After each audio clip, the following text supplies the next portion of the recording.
Добрый день, дорогие друзья! Сегодня мы побеседуем с Лором, специалистом нашего отделения, Викторией Руслановной Бейсовой, по поводу такой проблемы, как храп у пациентов с ожирением. Очень часто много задаете вопросов, что делать с храпом и каким образом его лечить. Виктория Руслановна, расскажите, пожалуйста, как вообще храп связан с ожирением? Есть ли какая-то связь или это все вымысел, что пациенты с ожирением всегда храпят? Это не вымысел, связь с ожирением прямая. У нас глотка, значит, там находятся мышцы, там находятся мягкие ткани, это мягкое небо, язычок, это небные дужки, в которых так же, как и в подкожно-жировой клетчатке, также откладываются достаточно сильные жировые отложения. Вот. И есть такая статистика, что пациенты с легкая, да, степень, правильно, ожирения есть? Первая, вторая степень ожирения, у них риск возникновения храпа увеличивается от 8 до 12 раз. Угу. А если это уже где-то идет средняя тяжелая степень ожирения, то храп до 60%, и он уже сопровождается синдромом обструктивного апноэ сна. Вот этот вопрос хотел задать. То есть храп – это не только, получается, социальная проблема, что мы мешаем кому-то рядом с нами спать. А социальная еще какая? Семьи рушат. Ну, я понимаю, говорю, но не только, но еще и человеку человеческой жизни, получается, что-то угражает. Или как? Да, абсолютно верно. Так вот, жир откладывается в этом, в мягкие, мышечные стенки глотки, это мягкое небо, это язычок. Кроме всего прочего, у нас еще нижние носовые раковины в носовых ходах также отекают и увеличиваются. И поэтому пациент с ожирением, у которого и так за счет ожирения сужен просвет глотки, и когда он ложится, естественно, тонус мышц ночью ослабевает, и таким образом у него стенки начинают вибрировать, к ним присоединяются потом мягкое небо, увуля, и вот создается этот вот жуткий звук. И кроме того, когда когда человек переходит в фазу глубокого сна, то тонус мышц снижается еще сильнее. И вот тогда уже спадаются мышцы, и возникает вот это кратковременное апноэ, которое может... Апноэ, давайте поясним для наших зрителей. Что такое апноэ? Это отсутствие пноэ дыхания. То есть это периоды, когда человек вообще перестает дышать. Не получает кислород. От этого давайте продолжим мысль. То есть вот получается, что у нас жировые отложения внутри носовых ходов, внутри рота глотка, носа глотка, и так уже суживает просвет, поскольку наш череп не расширяется, а внутрь получается, что совсем узкие ходы проходят. Плюс к этому мышцы ослабевают, пациент начинает хуже дышать, меньше идет кислорода. От того, что кислородное голодание, от этого, наверное, эти процессы все отека еще больше усиливаются, как порочный круг. Еще меньше дышит, еще хуже дышит. И получается, что это, кроме того, что создает громкий шум, еще и нарушает дыхание, нарушается поступление крови и кислорода к головному мозгу. Это гипоксия. Таких остановок дыхания может быть до 500 за одну ночь у человека. Вот. И, соответственно, это все происходит не день, не два, это происходит месяц, год, два, три. Соответственно, все это нарастает, гипоксия нарастает, утром усталость, разбитость, артериальная гипертензия, риск инфаркта и нарушение потенции, и куча всяких приятных моментов. Ситуация До летального исхода это возможно. Ситуация совсем не радужная. И как же нам с таким пациентом, мы выяснили, получается, что это действительно связано с ожирением, что это не миф, что это, получается, достаточно выраженная социальная проблема и проблема, связанная со здоровьем. Как же нам от нее избавляться? Вот все-таки с чего начинать? Есть же какие-то операции, которые улучшают вот это опущенное небо, каким-то образом, наверное, стимулируют.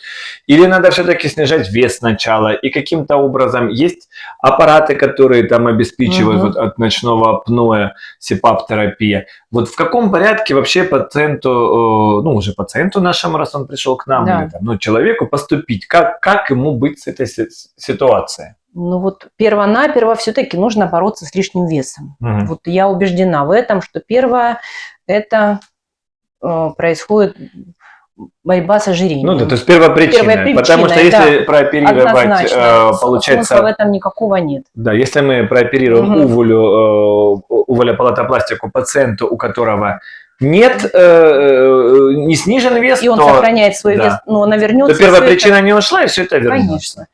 То есть, значит, таким образом мы все-таки должны каким-то образом снизить вес. Уж тем или иным Конечно. способом, там либо бариатрическая операция, либо каким-то, может, кому-то повезет, он сам сможет снизить вес или так далее. То есть Да. снижаем вес. Снижаем вес. Дальше И на мы самом как? деле Мгм. достаточно большой процент случаев, что когда вес снижается, так и храп-то уходит. Если нет каких-то дополнительных причин, там Если тонус мышц нормальный, да? искривленная перегородка носа, если это молодой человек, да, с нормальным тонусом мышц, то вариант того, что он храп значительно уменьшится, может, он не уйдет полностью, Мгм. достаточно велик. Вот. И проблема храпа, она, в общем-то, является комплексной, потому что ей занимаются не чисто вот лор-врачи. Мгм. Поэтому у нас еще есть врачи-сомнологи, которые занимаются проблемами храпа. И первоначально все-таки мы отправляем этих пациентов к ним, чтобы Мгм. они провели полисомнографию, исследования во время сна, чтобы определить глубину этих апноэ, остановок дыхания, их количество, и поставить степень синдрома обструктивного апноэ сна, то есть первая, вторая, третья, четвертая. Вот. И в зависимости уже от степени есть несколько вариантов подхода к лечению храпа. Один из вариантов – это СИПАП-терапия. Это вот, что занимаются сомнологи. Это специальный аппарат, масочка, вот, который пациент приобретает, вот, и ночью он дышит, в общем-то, этой маской. Это, конечно, неудобно в какой-то мере, но Ну, по крайней мере, мозг дышит. получает нужное Конечно, количество кислорода, и мы избавляем пациента от вот, как бы вот этих апноэ, от летального или исхода. этим СИПАПом это одна из, скажем так, этапов подготовки к хирургическому вмешательству. То есть я считаю, что хирургия это уже, в общем, такой конечный этап лечения. Лор-хирургия, да, конечный этап. Значит, давайте резюмируем по лечению. Получается, что мы пациента с ожирением, если у него это выраженное апноэ и выраженное нарушение дыхания, то мы у него сначала проводим СИПАП-терапию, потом выполняем бариатрическую операцию. Это можно и параллельно, в принципе, делать. Затем мы смотрим, либо прошел храп или нет. Затем мы проводим уже, если пациент похудел, но храп не ушел, уже диагностику.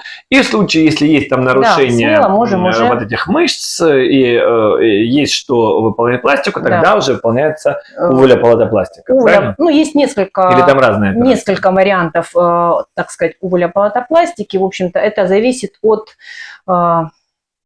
особенностей пациента, от гипертрофии. Только если там, например, локальная гипертрофия, да, мягкого неба язычка, то мы можем провести, как это, лазерное прижигание, то есть такую более щадящую, скажем так, операцию.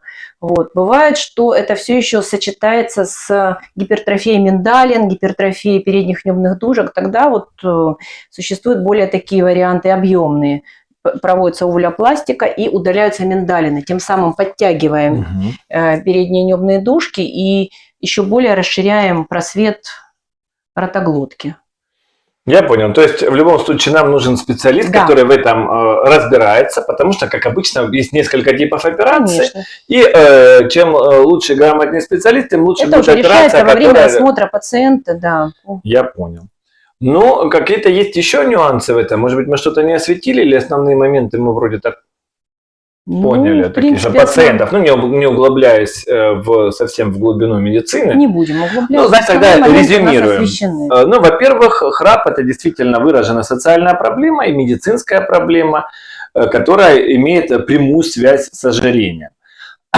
Кроме того, что пациент мешает своим родственникам и может как-то провоцироваться, семейные скандалы, там, разводы и так далее. Кроме этого, реальная угроза жизни самого пациента, потому что присоединяется ночное апноэ, которое может быть до 500 раз за ночь, в результате чего кислород не получает достаточное количество кислорода, с одной стороны, и человек не высыпается.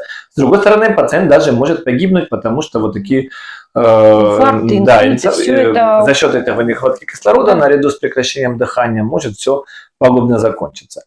Это из плохих новостей. Из хороших новостей то, что по мере снижения веса иногда уходит и храп полностью, и даже нет никакой необходимости в повторном потом лечении уже у лоров.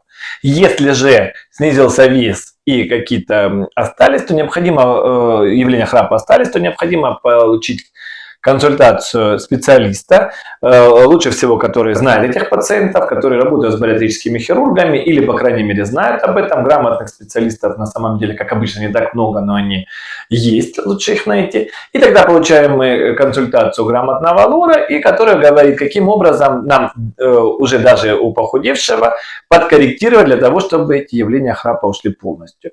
И таким образом, вот совместно с лорами, вот такая серьезная проблема, как храп, наряду с проблема ожирения может быть решена полностью.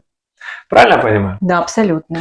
Спасибо большое. Спасибо Ставьте большое. лайки, подписывайтесь. Мы всегда будем рады ответить на ваши Спасибо. вопросы.